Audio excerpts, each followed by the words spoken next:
Yan mga paps, habang nire-record ko to at ito na po ang ika-4 na Bitcoin halving. So ano bang bias dito mga paps? Tataas ba o bababa?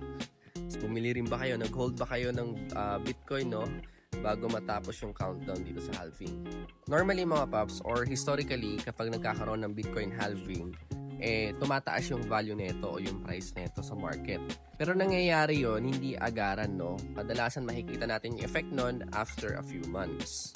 At kung iisipin din natin, medyo maganda yung mga news o positive sentiment sa market, no? Yan, katulad ng ETF. Tapos kung iisipin din natin, mas marami nang nakakaalam ng Bitcoin o crypto kumpara sa mga nakaraang halving, no?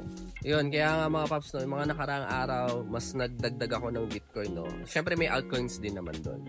Oh, by the way, this is not a financial advice, hindi po ako financial advisor. So, sana kayo din, no? Ganun yung ginawa nyo. So, yun lang muna mga paps. Thank you. Bye-bye.